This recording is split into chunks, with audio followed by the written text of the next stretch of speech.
Estimados amigos, muy buenos días. El Centro Cultural del Banco de la República les da la más cordial bienvenida a la conferencia Medicina Ancestral, Semillas, Plantas y mucho más. Actividad que hace parte del proyecto de semillas que adelanta y lidera la Subgerencia Cultural del Banco de la República. En la mañana de hoy nos acompaña el doctor Pablo Andrés Martínez Silva. Él es médico cirujano de la Universidad Nacional, antropólogo de la Universidad de los Andes y asesor del Consejo Regional Indígena del Huila, CRIU. Queremos agradecer la presencia de todos ustedes, las personas que están en este momento en las instalaciones del auditorio del Centro Cultural y a quienes nos acompañan a través de la plataforma Cisco Webex. Por respeto a nuestro conferencista y al público presente, agradecemos colocar los celulares en modo silencio. Por favor, un fuerte aplauso para nuestro invitado especial en la mañana de hoy. Muchas gracias. Gracias, María. Gracias, María. Gracias. No, gracias a ti. Bienvenido. Bueno, muy buenos días para todos. Me alegra la convocatoria, qué bueno tener tantas caras acá. Quiero empezar, pues bueno, agradeciendo al Banco de la República por invitarnos. El año pasado, el Consejo Regional Indígena del Huila hizo aquí lo que nosotros llamamos un compartir de medicinas ancestrales. Ahí estuvimos hablando con algunos de nuestros médicos ancestrales del Consejo Regional Indígena del Huila. Y de ahí surgió la idea que en el marco de la programación que estaba teniendo el Banco de la República se hiciera como un acercamiento un poco a este tema que causó mucho interés en esa actividad que hicimos el año pasado. Entonces, pues como me acaba de presentar Marta, yo soy Pablo Martínez, yo asesoro al Consejo Regional Indígena del Huila. Ese es el título que ellos me han colocado en mi cargo, pero yo lo que siempre señalo es que yo soy más un colaborador del proceso que lleva el Consejo Regional Indígena del Huila aquí en el departamento.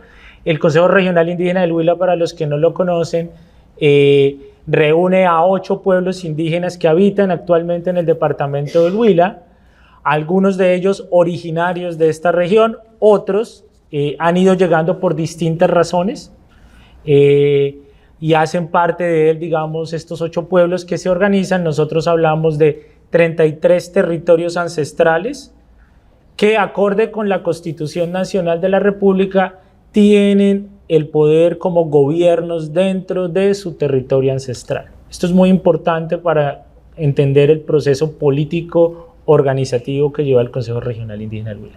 Pero bueno, la idea de hablar hoy acá no es tanto centrarnos en esta parte política, sino contarles un poco de qué ha sido esa colaboración y de qué es lo que yo vengo haciendo.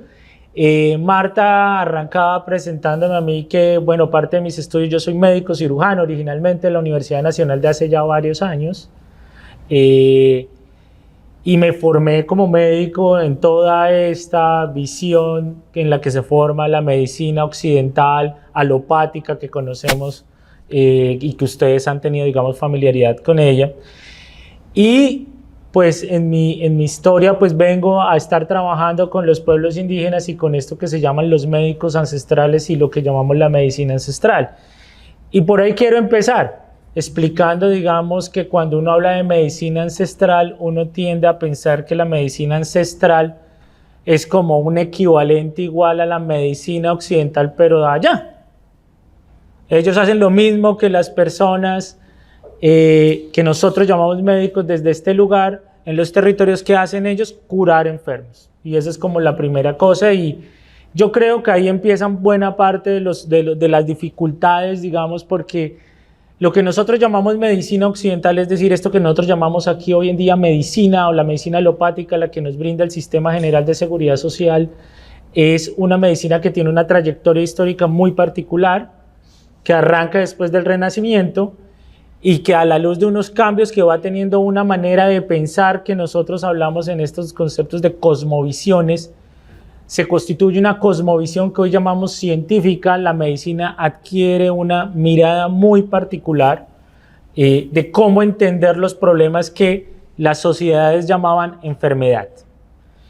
esa trayectoria que tiene eso que llamamos la medicina como tal, ha llevado a que en distintos momentos se haya entendido por medicina cosas completamente diferentes.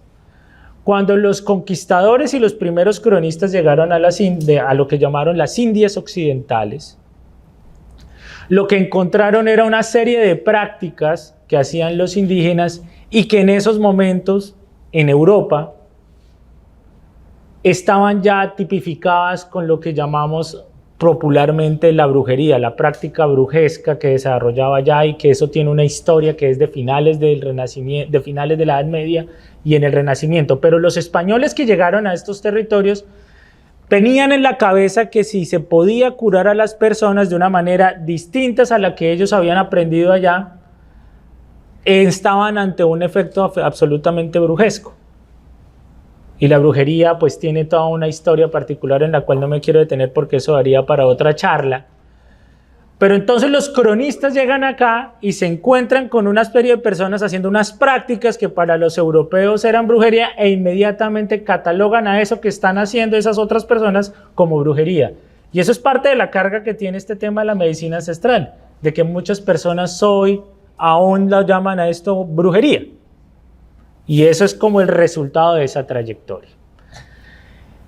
Adicionalmente, la medicina de nosotros fue cambiando y ahí ha empezado a cambiar cómo vemos estas cosas. Y aparece a finales del siglo XIX una rama del saber biológico y que empieza a darle unos grandes frutos a lo que llamamos hoy medicina, que es la llamada etnobotánica.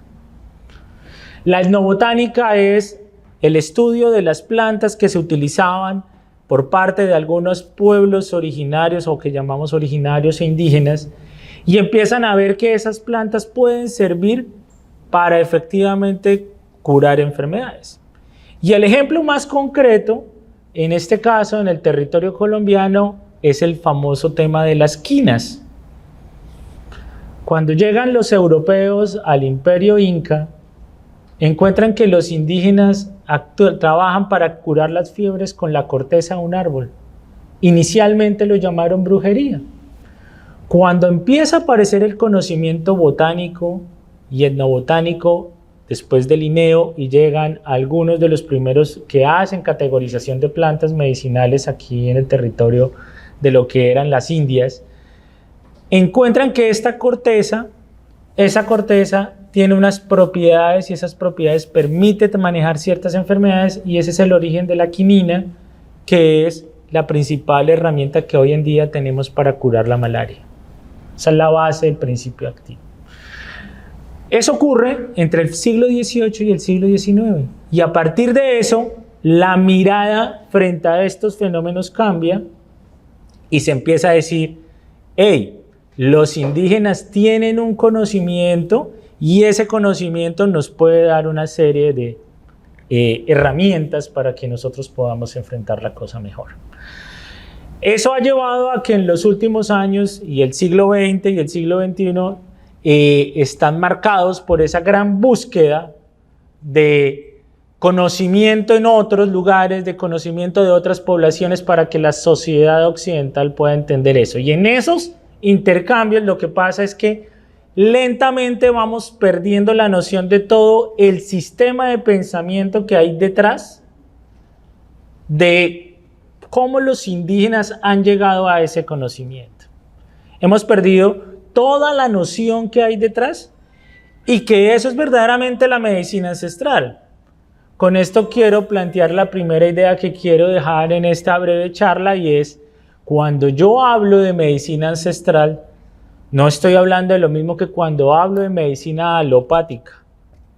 Cuando yo hablo de medicina ancestral, estoy hablando de un sistema de conocimiento amplio y que tiene unas coordenadas epistemológicas, es decir, de forma de construcción de conocimiento diferentes al pensamiento occidental del cual deriva la medicina en la que estamos nosotros. Esa idea, y que hoy en día yo soy uno de los promotores de esta idea, no me surgió a mí así de la nada pensándola, sino fue precisamente tratando de entender esto. Y aquí pues bueno, algo de mi historia personal, ¿no? Yo me gradué de médico ya hace algunas décadas, pero yo me gradué de médico y realmente me aburría el trabajo en los hospitales. Me aburría. Eso de estar encerrado uno 24 horas, no ver el sol, los hospitales son fríos, son blancos, uno nunca ve nada, eso es aburrido. Pues lo digo yo, hay compañeros míos que se dedican a eso, pues, pero para mí en ese momento era como perderme la mitad de la vida. Entonces en ese momento me pongo a buscar alternativas para ejercer mi profesión en alguna cosa diferente y por sugerencias de unos amigos llego a un lugar que se llama el Baupés. ¿Sí han escuchado del Baupés ahorita que estamos hablando de la vorágine y de todas estas cosas? Bueno, uno de los lugares por donde pasa Arturo Cova en toda su narración es el Baupés. Y llego al Baupés y en el Baupés me encuentro a una serie de poblaciones indígenas, muy poco manejo del español y me encuentro rodeado y en ese momento era una cosa yo creo que ha sido el trabajo más satisfactorio de mi vida hasta el momento. Lo que hago ahorita me encanta, pero lo que hacía en esa época era como una cosa absolutamente fascinante porque era que lo dejara uno una avioneta en la cabecera de un río con una serie de medicamentos y le dijeran, los recogemos en 6 meses en la parte de abajo de la desembocadura del río. Yo no duraba 6 meses por el río visitando, en ese momento era muy común en el Baupés, ya mucho menos, las malocas, las grandes casas comunitarias que describen la gente donde viven más o menos 30, 40 personas en un núcleo familiar y todo eso, ¿no? Entonces yo me fui a eso y fui médico de esas cosas. Yo dije, bueno, vamos a hacer un trabajo allá con esta población, a trabajar en las malocas con estas poblaciones y a aprender. Y estando en todo eso, pues lentamente me di cuenta que si bien yo que estaba formado en una escuela absolutamente occidental y que había crecido en una casa urbana, había asistido a colegios con educación, y había tenido el acceso a todo eso, me di cuenta que este conocimiento que yo tenía, si bien me permitía aguantarme lo que me estaba exigiendo este nuevo medio, esta nueva sociedad, no era suficiente para eso. Y ese darme cuenta que no era suficiente para eso me obligó a tratar de entender ellos cómo hacían. Porque uno podía tener las coordenadas, podía ver el mapa, podía saber eso y sin embargo si uno caminaba 10 minutos en la selva, fácilmente se extraviaba. Y me extravié varias veces. Al principio la selva a todo el mundo le parece algo, el verde es el mismo verde, aprender las diferencias entre los verdes y los cafés en la selva es muy importante. Reconocer que hay una culebra debajo de una hojarasca es vital en la selva. ¿Cómo se lograba eso? Logrando un ejercicio que podemos llamar de aprender un sistema de conocimiento. Y ese sistema de conocimiento que desarrollan los indígenas y que aprendí yo los indígenas del Baupés, que hoy en día pues son amigos, maestros, compañeros, hablo con ellos, trato de hablar con ellos o con algunos de ellos todas las semanas, fue lentamente apareciendo ante mí sentado en las malocas hablando con estos médicos ancestrales y hablando con todas estas personas y que ellos me decían, él es el médico ancestral. Y uno decía, pero venga, este sí es un médico, pero no, yo no sé hacer nada de lo que sabe hacer él, ¿no? Y lentamente, digamos, lo que fue pasando es que fui entendiendo que ahí estábamos ante una cosa absolutamente diferente de pensar. Para no extenderme mucho en el carretazo, en la historia personal, simplemente traigo a colación que lo que yo he ido aprendiendo un poco y lo que aprendí en ese momento en Baupés con mucha fuerza, es que estaba ante un sistema de conocimiento que parte de unos principios absolutamente distintos a los principios en los que yo me había formado a lo largo de toda mi escuela occidental. El principio fundamental de ellos es que todo está vivo. Y eso es una cosa absolutamente radical. Para nosotros es clara la distancia entre lo vivo y lo no vivo. pero para ellos todo es vivo. Y si todo está vivo, todo tiene una relación con las cosas. Y si hay una relación con las cosas, esa relación con las cosas está mediada por algo que podemos llamar hoy en día la comunicación. Y que finalmente, entendiendo la comunicación entre todas esas cosas y el sistema vivo, es que yo puedo moverme por el mundo. Y lo que hacen los indígenas a lo largo de los primeros años de su vida es someter, que es una palabra dura, pero no lo quiero que lo interpreten como en el tema de la agresión, pero sí someten el cuerpo y la experiencia corporal y su experiencia a una serie de elementos que le van permitiendo entender esas cosas. Entonces los indígenas del Baupés llevan un conjunto de dietas muy estrictas durante la infancia, la juventud, pero esas dietas no salen porque sí, son dietas que efectivamente están direccionadas a que el cuerpo de uno empiece a entender esa comunicación que hay entre las cosas vivas que están todas integradas. Y es una base fundamental de estas sociedades, las dietas que llaman. Y las dietas son un conjunto de restricciones, de comportamientos, de conductas muy direccionados para aprender a hacer estas cosas que estamos hablando. Poder identificar si lo que pasó a 100 metros es una culebra o es un cerdo de monte. Para aprender a leer la huella, si la huella se me está acercando o se me está yendo. Cuando ustedes revisan la literatura, eso es lo que llaman hoy en día en la investigación el embodiment, y hasta ahora lo estamos empezando a entender, el embodiment. Y los indígenas lo tienen desarrollado y es parte fundamental de su sistema de conocimiento. Pero no solo eso, lo corporal, lo individual, hace parte de un colectivo, entonces las normas también son colectivas. Entonces, para que todo funcione, nosotros colectivamente tenemos que hacer una serie de cosas. Y por eso los indígenas del Baupés tienen un conjunto de lo que ellos llaman curaciones y prevenciones, que son para la familia y para las comunidades ampliadas que están dentro de una maloca. Un conjunto de cosas que llaman tradicionalmente los bailes. Y los bailes no se baila porque sí, a diferencia de nosotros, y eso es como una de las grandes discusiones, el baile en su función en estos sistemas de conocimiento, el baile está relacionado con un tema absolutamente importante de bienestar, de conexión y de entender y de comunicarse con todo lo vivo que hay ahí. Y todos estos bailes terminan con unos grandes elementos que, dependiendo del lugar de la Amazonía donde uno se haga, pues va a tener unas variaciones. En el Baupés el más importante es el ritual de Yurupari. Ese ritual no ocurre en cualquier momento del año, ocurre en unos momentos específicos del año. Y esos momentos específicos del año están dados por los cambios que tiene el Sol y la Luna. Ellos llaman a eso, o nosotros más bien los antropólogos, que yo después me antropologicé, le hemos llamado eso calendarios tradicionales, calendarios ecológicos, calendarios, que es una gran sistematización de los cambios que tiene la selva a lo largo de un ciclo, incluyendo los equinoccios y los solsticios. Lo que hay detrás de esto es una gran sistematización a partir de la observación, la experiencia, y todo esto se transmite oralmente, no hay nada escrito, a través de la lengua de ellos.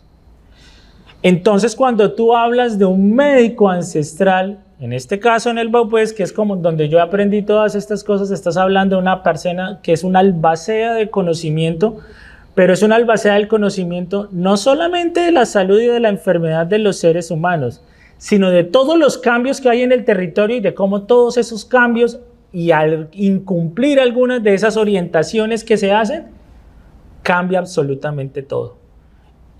Entonces, si se cae un árbol que no se esperaba que se cayera en determinado momento, ahí va a empezar a desencadenar ciertas cosas. Y el sabedor o el médico ancestral que estamos hablando es el encargado de empezar a ver qué orientación, cómo organizo la comunidad, qué le hago a la comunidad, pero además cómo me comunico con todo lo vivo que hay para poder lograr restablecer el balance y que no hayan amenazas. Todo lo que ocurre en la selva tiene un sentido y un significado.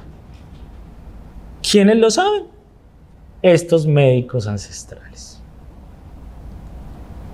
Eso fue lo que yo aprendí en el Baupés. Y quería empezar por ahí porque cuando yo llegué a Baupés y me encontré con esto, con una cosa tan pristina, porque por un lado, desafortunadamente es una sociedad que en ese momento tenía unas condiciones difíciles de vida y todas estas situaciones, por lo que sabemos, pues necesidades básicas, y que muchas veces nosotros le damos prelación a eso. Hoy en día se han cambiado algunas de estas condiciones, otras siguen, pero había algo que era absolutamente majestuoso y era poder ver ese sistema de conocimiento, digamos, en toda su amplitud, funcionando en un territorio, funcionando en una familia, en una comunidad, y todo efectivamente organizado. Toda esa medicina ancestral que llamamos, en acción se podía ver de una manera muy clara. Y eso me permite, porque muchas veces nosotros queremos ver esas cosas y no sabemos si verdaderamente están ahí. Entonces esto me permite dar un salto, voy a dar un salto de esos grandes, para no contar tanto de mi vida, a llegar aquí hace 10 años. Hace 10 años, el Consejo Regional Indígena del Huila llegó a un acuerdo con la gobernación del Huila. Y era que necesitaban trabajar mancomunadamente. Entonces, el primer punto es un punto que para las personas que saben del asunto, pues en salud pública una de las cosas que se mira mucho es la mortalidad materno-infantil. Entonces, hace 10 años, el Consejo Regional Indígena del Huila junto a la Secretaría de Salud del Huila llegaron a un acuerdo para hacer un proceso en el cual se pudiera abordar esto que nosotros llamamos desde la salud pública, desde la medicina, las muertes maternas. Aquellas mujeres quienes durante su etapa de embarazo, durante el parto o en los días inmediatos después de tener sus hijos, se enfermaban y efectivamente tenían alguna complicación e incluso se morían. Entonces llegan ellos a un acuerdo y empiezan a buscar una persona, y así es como yo llego al Huila. Yo llegué al Huila hace 10 años, yo no soy del Huila, yo soy originalmente de Santander y he estado recorriendo desde entonces, digamos, muchos lados, pero en ese momento el Consejo Regional Indígena del Huila dice, bueno, necesitamos una persona que más o menos nos pueda ayudar. Por algunas razones llegan a mí, me llaman y me dicen, oiga, ¿a usted le interesa? ¿Quiere venir a ayudarnos en esto? Bueno, yo vengo tal. Y me encuentro acá en ese momento con los 3 pueblos mayoritarios que hay en el departamento del Huila, los 3 pueblos indígenas mayoritarios del Huila, que me imagino que ustedes saben cuáles son, ¿cierto? ¿Cuáles son los 3 pueblos mayoritarios del Huila? Los 3 pueblos indígenas más grandes del departamento del Huila. Ustedes, mis huilenses. No, ese es de acá, pero ese, pues ahorita hablamos un poco de eso, pero no es el mayoritario. No hay pueblo San Agustín. No hay pueblo San Agustín, pero ellos sí hacen parte de uno de los pueblos más grandes del departamento. Pero, ¿cuáles son los 3 pueblos más grandes del departamento? Bueno, esto es importante. Bueno, no. Vamos a hacer una enunciación básica. El pueblo mayoritario del departamento del Huila es los Nasa. Los Nasa.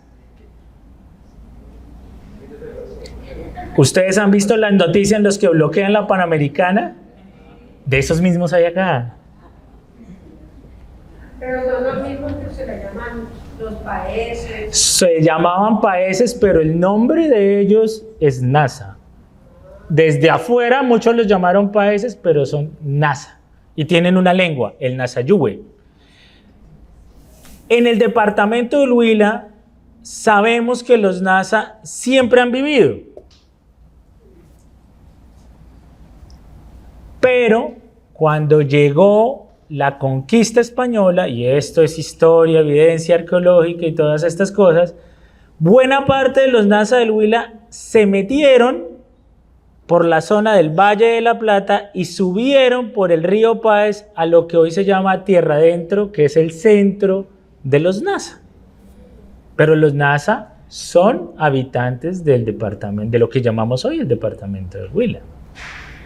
Y es el pueblo mayoritario. Siempre hubo un grupo de Nasas en el departamento del Huila, pero llegaron muchos más después de 1994, en que ocurrió la avalancha del río Páez. La avalancha del río Páez destroza buena parte de territorios de la zona de Tierra Adentro ligados al río Páez, y por eso son reubicados algunos de ellos, y ellos se encuentran mayoritariamente en el municipio de La Plata y en el municipio de La Argentina, occidente del departamento del Huila. Hay otros Nasas ubicados aquí en la cordillera, que hacen parte de Neiva, aquí arriba, allá donde es Órganos. ¿Se han escuchado de Órganos y de...? Ajá. ¿Se han ido a Órganos? Eso es una belleza.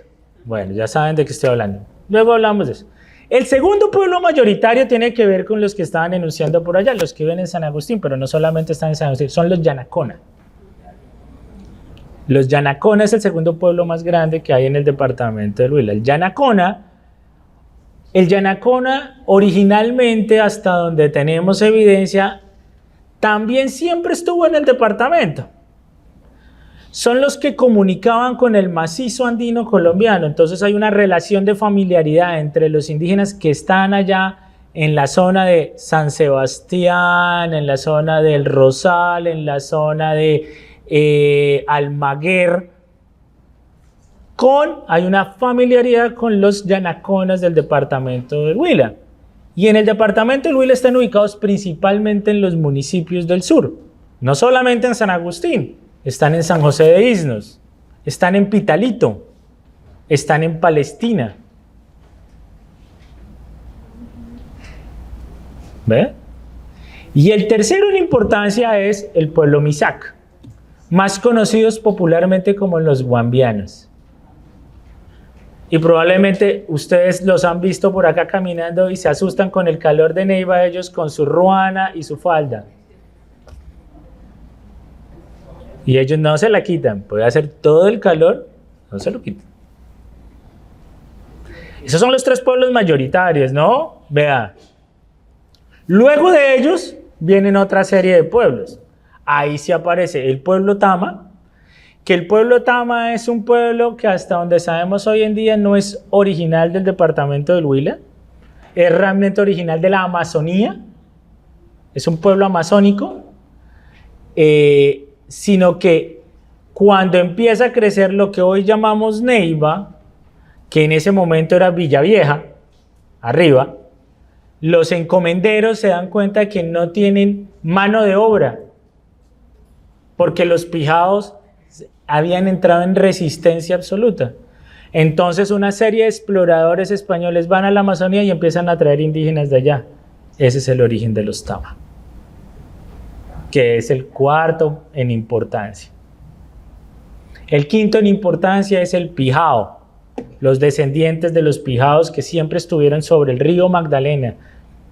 De aquí, digamos, la parte más fuerte es toda la parte donde es Villavieja, todo el tema de la Tatacoa, que viene con toda la relación que viene del sur del Tolima, y la otra parte fuerte de Pijao es ubicada cerca al Pericongo, la leyenda de la Gaitana. Por ahí viene la cosa. Luego de eso vienen ya unos pueblos que ya es mucho menos frecuente. Tenemos que es más difícil saber cuántos hay realmente hoy en día. Tenemos al pueblo Andaquí, que fue un pueblo que fue exterminado, violentado, y todos sus territorios luego los repartieron y son hoy en día el municipio de Acevedo y Suaza.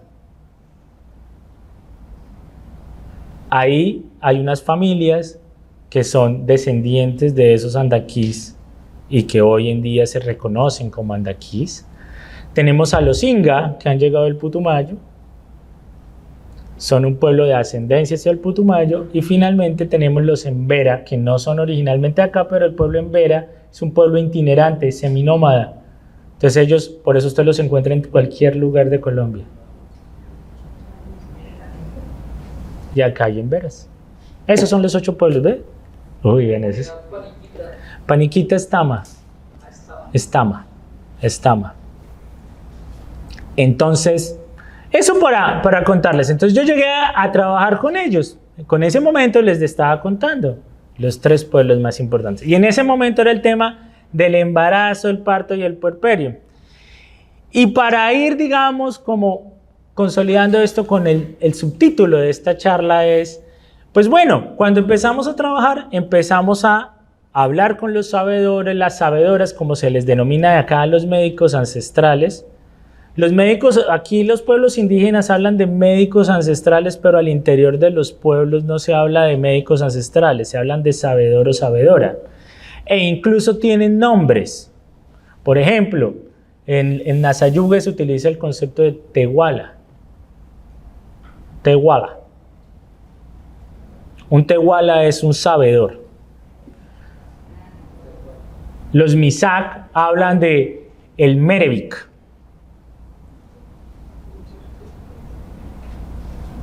Los Yanaconas del Yachacuna. No se habla de médico ancestral, se habla en las denominaciones de cada pueblo. Los Pija hablan de el Moán, los Embera del Jaibaná, los Singa del Taita.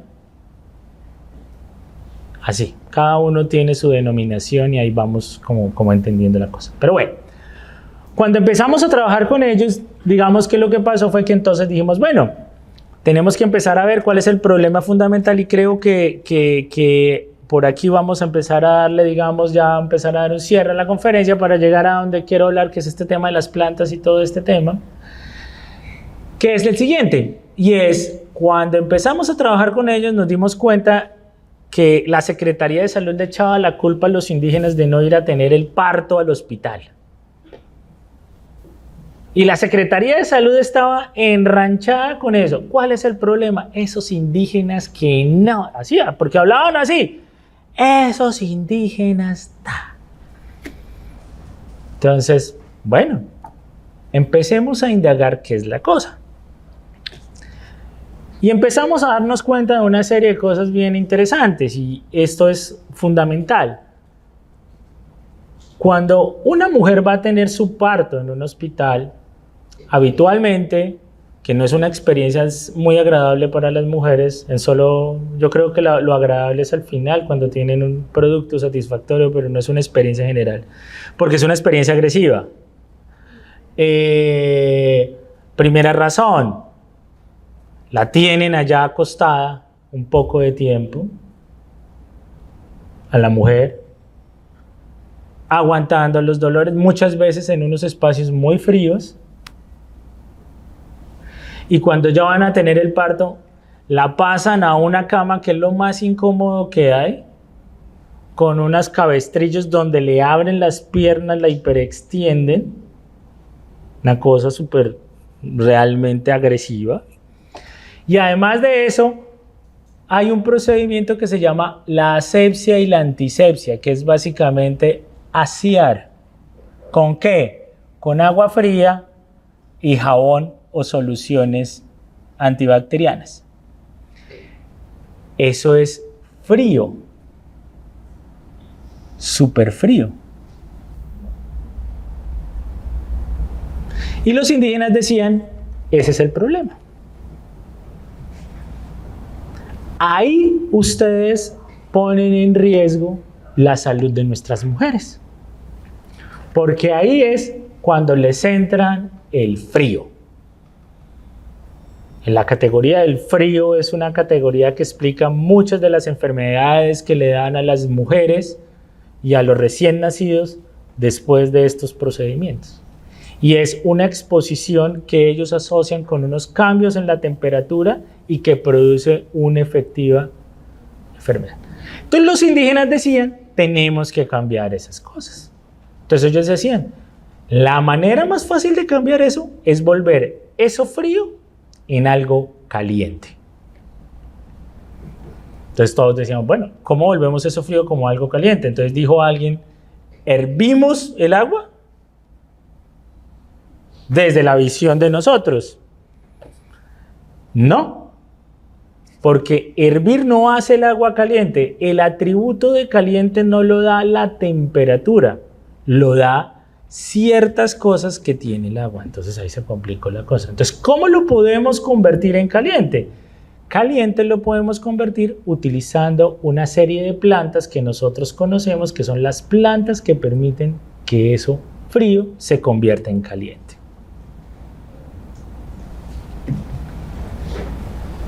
Entonces al principio todo el mundo, esta vaina está rarísimo. Entonces ustedes lo que están diciendo es que efectivamente podemos convertir, claro, si ustedes nos permiten hacer eso, van a darse cuenta que no va a haber problemas. Y las mujeres pueden tener ese proceso. Y entonces hicimos la prueba en el Hospital de La Plata. Y santo remedio. Lo que se hacía era una preparación con las plantas medicinales antes de que efectivamente le aplicaran el agua y el jabón y las soluciones, y eso favorecía que la temperatura corporal no se bajara tanto, no quedaran expuestas a lo que ellos denominan el frío, y que el frío no entrara a la enfermedad. Y las mujeres empezaron a tener una mejor percepción del servicio del Hospital de La Plata. Buena pregunta, ¿por qué? Esas son las grandes preguntas que hacemos acá. Pero una de las cosas fundamentales, y es con esto con lo que quiero contarles un poco de las plantas medicinales, es que esta idea de lo frío y de lo caliente, de lo amargo y de lo dulce, que es manejada constantemente por los pueblos indígenas de esta zona del país, es una manera de cómo ellos han ido sistematizando su conocimiento.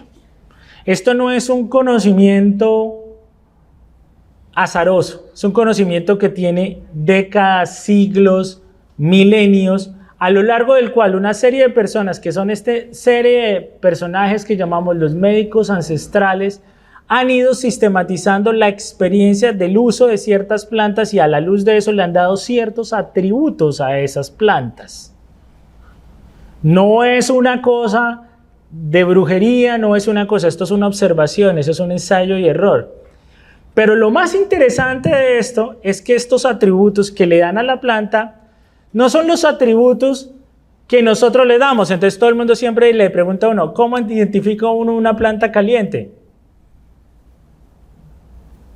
Tal vez no hay manera de que yo le pueda explicar a usted y describir a usted qué es una planta caliente.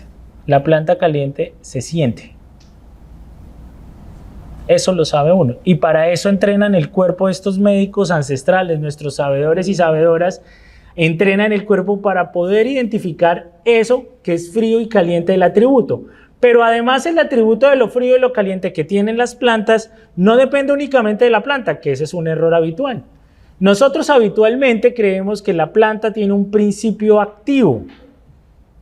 Si yo puedo estudiar la planta, voy a encontrar una cadena química, y esa cadena química es la respuesta a todo.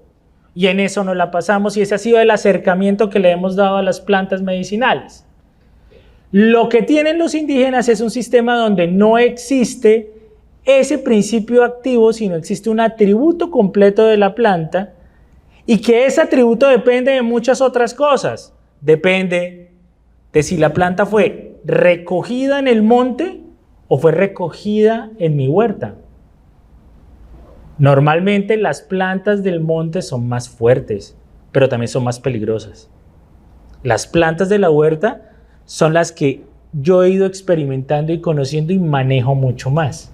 Cuando alguien necesita una planta del monte, es algo de un nivel de riesgo más alto que cuando es la planta de eso. Segundo, depende del piso térmico, porque hay plantas dulces en el páramo, hay plantas calientes en el páramo, pero también hay plantas calientes a orillas del río Magdalena. Entonces, si yo utilizo las del páramo o utilizo las que están a las orillas del río, también eso va a cambiar todo lo que yo quiera hacer con ella. Pero la planta por sí sola no es lo que cura. Alrededor de la planta hay una gran cantidad de cosas y eso es una cosa que nosotros olvidamos también en la medicina alopática, ¿no? Por ejemplo, para que la medicina de nosotros, la alopática, funcione bien, usted tiene que creer en el médico, por eso todos exigen bata blanca. ¿Sí o no? La bata blanca le da a uno más seguridad. Si yo les digo a ustedes, tómese esto así como estoy vestido, ustedes me dicen, no, a este que le voy a creer. ¿Sí o no? ¿Sí o no? Yo tengo tarjeta profesional, he trabajado como médico, formulo y todas las cosas, pero si yo les llego así al consultorio, ustedes que van a decir, no, a este no le creo. Pero si yo llego peluqueado, con el cabello corto, con corbata, una bata blanca inmaculada y un fonendoscopio aquí colgando, eso es brujería pura y dura. ¿Sí o no? En los indígenas y en estos saberes, eso funciona. Entonces, el sabedor o sabedora también es muy importante, no solamente en la planta, el sabedor y la sabedora es el que le da esa posibilidad de que funcione la planta medicinal. Y por eso hay distintos niveles de saber. Entonces, dentro de los grupos NASA, Yanacona, Misag, hay distintos niveles de saber dependiendo de cómo se conoce eso. Pero hay otra cosa que es muy importante y a nosotros se nos olvida y es el tema de las orientaciones. La cura funciona si usted adicionalmente hace ciertas cosas, las famosas recomendaciones, y que nunca nadie sigue. Pero que dentro del pueblo indígena es eso que les hablaba ya en el Baupés, que son las dietas y que son las orientaciones que nos permiten tener todo eso ahí. Entonces, ¿qué empezamos a ver a la luz de eso? Que lo que había aquí con estos pueblos Nasa, Misay, Yanacona es un saber absolutamente trascendental y que motivó todos los procesos en lo que estamos hoy en día. 10 años después, el Consejo Regional Indígena del Huila, pues nosotros somos una de las organizaciones que va más adelante en una propuesta de un nuevo sistema de salud para territorios indígenas. ¿Por qué? Porque desde hace 10 años se inició el proceso de identificar estas cosas, de ver y de empezar a reforzar, fortalecer todo eso.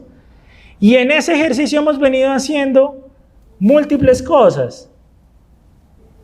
Entendemos que la planta medicinal es importante, pero la planta medicinal sin sabedores no funciona, tiene que ir de la mano.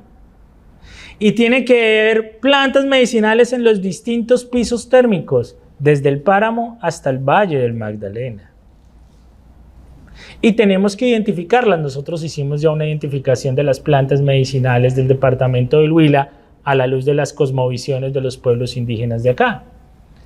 Y hoy en día en todos los territorios funcionan este tipo de cosas. En todos los 33 territorios que hacen parte del CRIU hay una huerta desde la cual se producen todas estas cosas. Y desde ahí hemos empezado, digamos, a recuperar no solamente la soberanía sanitaria de los territorios, a partir de este conocimiento, sino también empezar a entender que poder entender este sistema de conocimiento, entender que los sabedores y sabedoras, lo que llamamos popularmente la medicina ancestral, realmente es una cuestión mucho más amplia, que está enmarcada en un sistema de conocimiento que hasta ahora estamos empezando a entender y que es un sistema de conocimiento que precisamente puede llegar a enmarcar una totalidad de conocimiento local, porque un indígena sabe perfectamente qué cambios tiene su territorio a la luz de la luna, a la luz del sol, en la radiación. Saben perfectamente qué se puede hacer, qué no se puede hacer, movimiento de las nubes, movimientos, vientos, todas esas cosas. Es la verdadera fuente para tener efectivamente no solamente plantas tradicionales, medicinales, sino también semillas, alimentos que efectivamente aporten a la salud de la gente. Estar bien, que es como habitualmente definen la salud, el bienestar y que todas las discusiones, ¿qué es salud? ¿Qué significa la salud? Es tener no solamente personas saludables, es tener territorios saludables, es tener agua limpia. Eso implica efectivamente proteger las cuencas de agua. Es también manejar el terreno, y mucha gente se asusta que por qué los indígenas dejan enmontar el territorio y no hacen parcelas. Es que se dejan enmontar porque ahí está la farmacia.